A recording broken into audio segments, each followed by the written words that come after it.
മഹിയുടെ വീടിൻ്റെ തൊട്ടടുത്ത അമ്പലം ആയതുകൊണ്ട് തന്നെ ഞാനാണെങ്കിൽ അവിടുത്തെ കീർത്തനമൊക്കെ കേട്ടി രാവിലെ ചാടി എഴുന്നേക്കും കേട്ടോ. ഹരിപ്പാട്ടാണെങ്കിൽ ഞാനിപ്പോഴും എഴുന്നേക്കത്തില്ല കേട്ടോ.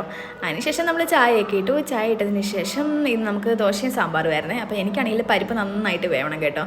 അത് ഞാൻ പരിപ്പൊക്കെ ആദ്യമേ നന്നായിട്ട് വേവിച്ചെടുത്തതിന് ശേഷം കഷ്ണങ്ങളെല്ലാം ഇട്ടതിന് ശേഷം അതിനകത്തോട്ട് 2 ടേബിൾ സ്പൂൺ മല്ലിപ്പൊടി, 1 ടേബിൾ സ്പൂൺ മുളക് പൊടി, പിന്നെ നമ്മൾ കുറച്ച് കായപ്പൊടിയും കിട്ടുക നന്നായിട്ട് വേവിച്ചെടുത്തിട്ടുണ്ട്. പിന്നെ നമ്മൾ കുറച്ച് എണ്ണ ഒഴിച്ചു അതിനകത്തോട്ട് വെണ്ടയ്ക്കയില ഇട്ടിട്ട് നമ്മൾ സാമ്പാർ പൊടി ഇട്ട് നന്നായിട്ട് മൂപ്പിച്ചെടുത്തിട്ടുണ്ട്.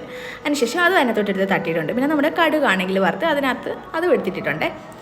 അപ്പോഴേക്കും ഞാൻ ദോശ ഉണ്ടാക്കുന്ന സമയത്ത് അച്ഛനും മോനും എഴുന്നേറ്റ് വന്നിട്ടുണ്ട് കേട്ടോ.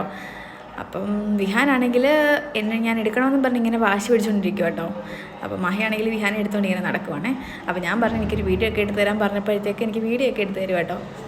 അങ്ങനെ നമ്മുടെ ദോശയും സാമ്പാറും എല്ലാം റെഡി ആയിട്ടുണ്ട് കേട്ടോ. അപ്പോൾ അമ്പലത്തിൽ ഉത്സവമായതുകൊണ്ട് ഞാൻ ഡബ്ബ് ചെയ്യുമ്പോൾ ഇങ്ങനെ പാട്ടിൻ്റെ സൗണ്ടൊക്കെ കേൾക്കും കേട്ടോ. അപ്പോൾ അവിടെ സപ്താഹം നടക്കുന്നത് കൊണ്ട് ഞങ്ങൾ ഉച്ചയ്ക്ക് അവിടെ നിന്നായിട്ട് ആഹാരം കഴിച്ചാൽ. അപ്പോൾ ഇന്നത്തെ വിശേഷം ഇത്രയുള്ളൂ. Tata, bye by.